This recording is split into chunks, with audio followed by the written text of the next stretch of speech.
Mga kalingap, puntahan ko si Dr. Love at alamin natin kung ano ang plano sa EDC at alamin natin kung isa siya sa mga dahilan kung bakit nagkagulo ang EDC, mga kaibigan. Samahan niyo po ako para kumprontahin, tanungin si Dr. Love. Yan po mga kaibigan, no? Yun. Ayun, nandyan siguro siya. Nandyan siguro siya, mga kaibigan. Nandyan yung dalawang sasakyan. Tara po, samahan niyo po ako, mga kaibigan. Narinig ko kasi sa live ni Kuya Bal na baka ako ang magiging hadlang sa pagmamahalang Ido at Beyonce. Hindi ko magagawa yan. Dahil alam niyo naman sa simula pa lang na ang gusto ko talagang magkatuluyan si Ido at Beyonce. Kaya mali yung paniniwala nila na hinahadlangan ko yung pagmamahala ng dalawa. Malabo pa sa patak ng araw yan.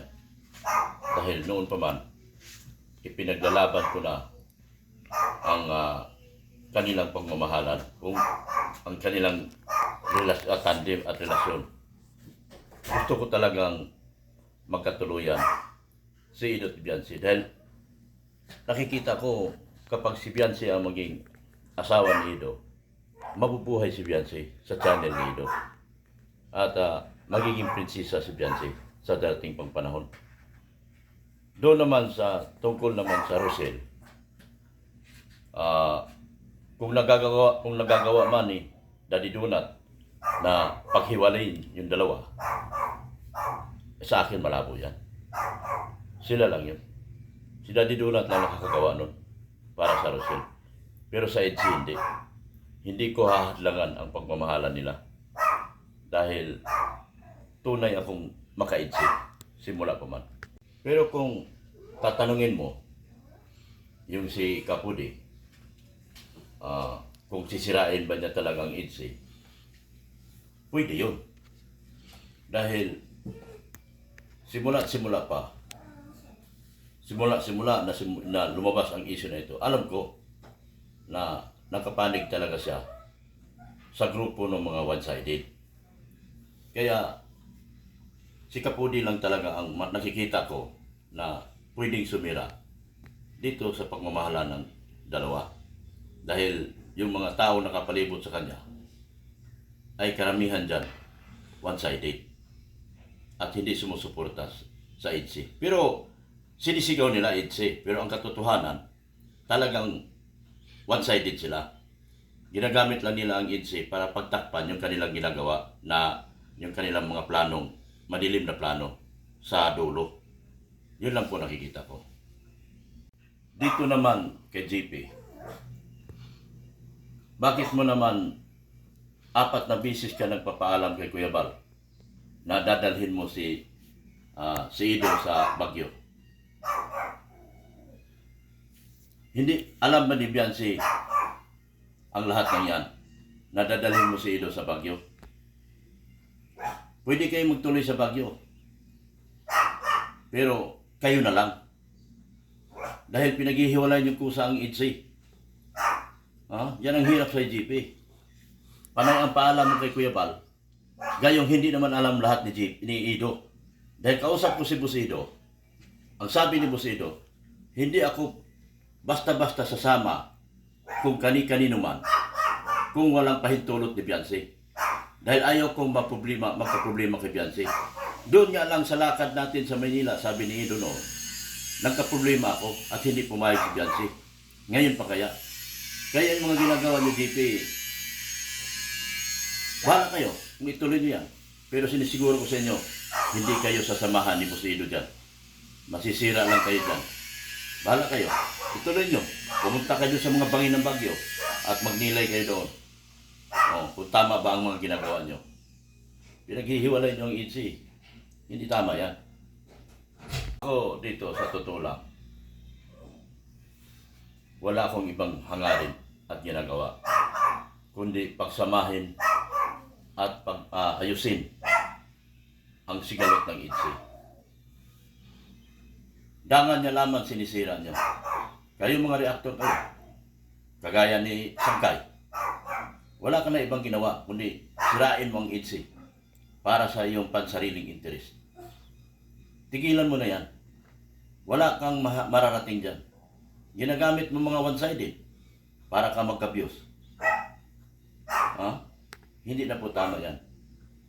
Hanggat nabubuhay ako at nandito ako sa EDC, ipaglalaban ko ang pagmamahalan ng dalawa at hindi kayo magtagumpay sa dulo. Tandaan nyo yan. Ako,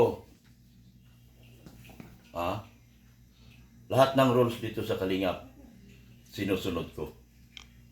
Maaring maingay ako kapag may nabalitaan ako. Normal na mag-ingay ako. Dahil kung anong utos sa akin ng amo ko na si Kalingap Rob, sinusunod ko yan. Kayo gumagawa kayo ng sarili niyong issue. Hindi tama yan. Dapat, bago kayo maglabas ng mga issue niyo, sundin niyo muna at alamin niyo muna yung rules ni Kalingap Rob. Nasisira na ako dito. Pero sabi nila, ang ingay ko na nga eh. Pero meron akong sinusundan. Meron akong mga binibistong mga tao. Meron mga one-sided akong binabasag. Dahil ayaw ko masira ang EDC ng dahil sa inyo. Kaya, kung maingay man ako, wala kayong magagawa. Dahil nagbabantay ako sa EDC bilang ako ang founder at scouter ni Beyonce. Katulad ni Padi, sobrang naawa ako sa kanyang anak. Akalain mo, masyado ng sorry for the word para sa akin, na-torture na ang utak ng bata sa patuloy niyang paghigpit sa kanya. Meron kaming rules na sinusunod, meron kaming script na sinusunod para magtuloy-tuloy ang EDC. Pero kayo mga one-sided, mayroon kayong sariling rules na gustong ipagawa sa bata na hindi alam ni Kalingap Rob. Sa totoo lang, awang-awa ko ni Beyonce sa mga panahon nagsumbong sa akin si Padi. Sa harapan niya mismo, pinapagalitan niyo, sinasabihan niyong matigas ang ulo, masakit sa magulang yun. Hindi maganda yung ganong pananalita. At wag niyong sa harap ng magulang, pinapagalitan niyo yung anak niya.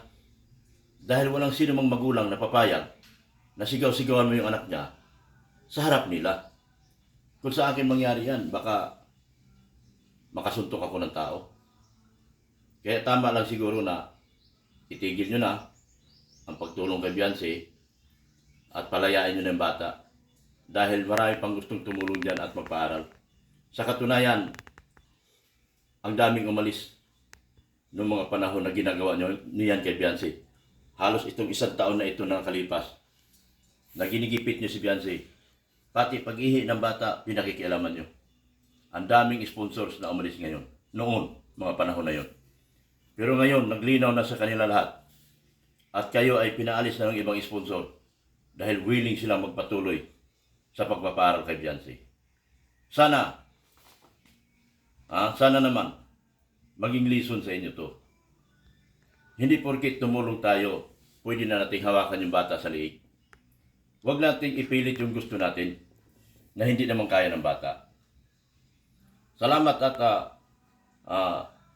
nasumbong sa akin ni Padi ang lahat. At naisigaw ko sa aking live ang lahat.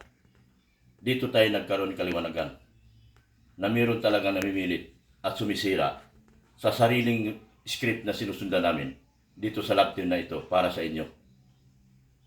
At sana ako dumadasal at nananalangin na sana isang araw magkaayos ang dalawa.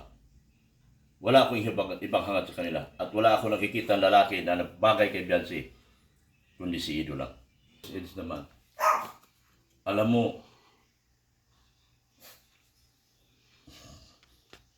nasaktan ako sa narinig ko doon sa Boom Radio. Dahil masakit talagang on air na narinig mo na parang inaayawan ka na ng babae.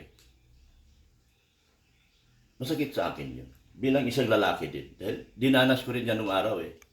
Lahat naman tayo dumanas ng ganun ng mga pagsubok pagdating sa pag-ibig. Sana, Boss Eds, ang hiling ko lang sa iyo, sana huwag kang umayaw. Patuloy kang lumaban. Pilitin mong maibalik mo, Boss Eds, ang tiwala ng babae. Ikaw ang pag-asa dito, Boss Eds. Ang babae, normal yan. Magalit ang babae, normal yan. Wala pong ibang susuyo sa babae, kundi tayong lalaki. Gawin mo lahat ang makakaya mo, Boss Eds, para maibalik mo ang tiwala ng bata sa iyo, ni Beyonce. Ipakita mo sa kanya ang tunay na pagmamahal. At ipakita mo sa kanya ang pagiging lalaki mo. Ito ay isang hamon sa buhay mo ngayon. Pagsubok, kumbaga, na dapat mong tatahakin ngayon. Kung sunong panahon, nakita natin, halata na talagang siya naman may gusto sa iyo. Na parang nabaliwala mo ang pagmahal niya, Boss Eds. Siguro ito na yung time na kailangan mo mag-effort. Ipakita mo sa buong mundo at sa lahat ng mga libo-libong tagapanood natin at mga viewers at subscribers na ang pag-ibig mo kay Beyonce ay dalisay. At ang walang sinumang makapanligaw kay Beyonce sa darating ng panahon, kundi ikaw lang. Butong-buto ako sa iyo, Boss Eds. Nasa iyo ko nakikita ang kinabukasan ni Beyonce. Kung maaari lang, mag-effort ka, suyuin mo. Aminin mo ang mga pagkakamali kung meron man. At itapon mo na lahat yung mga pagkakamali na yun.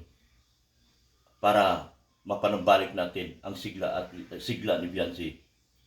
At mapanambalik natin ang IDSI. At mapanambalik natin ang pag-ibig niyong dalisay at wagas.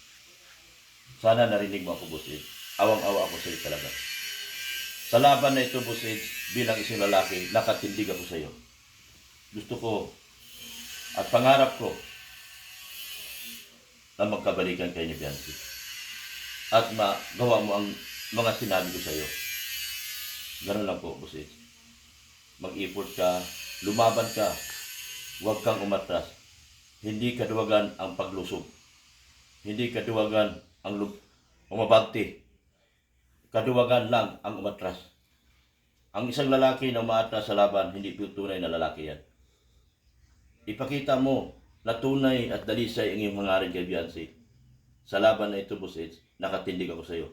Pumunta ka lang dito, sabihin mo, tutulungan kita.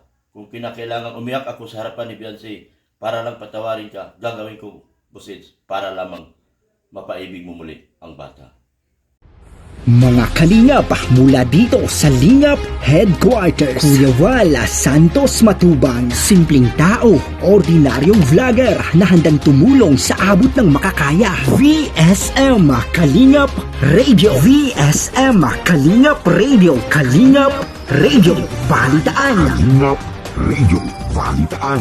VSM Kalingap Radio, maghahatid ng mga balita sa pagtulong at paglinga, bibigay ng tama at wastong impormasyon sa ating mga kalingap, maghahatid ng mga nagbabagang balita. VSM Kalingap Radio, Kalingap Radio, Balitaan. Kalingap Radio, Balitaan. VSM Kalingap Radio. At ngayon, narito na si Kuya Val Santos Matubang. VSM Kalingap Radio, Kalingap Radio, Balitaan. Kalingap Radio, Balitaan. VSM Kalingap Radio.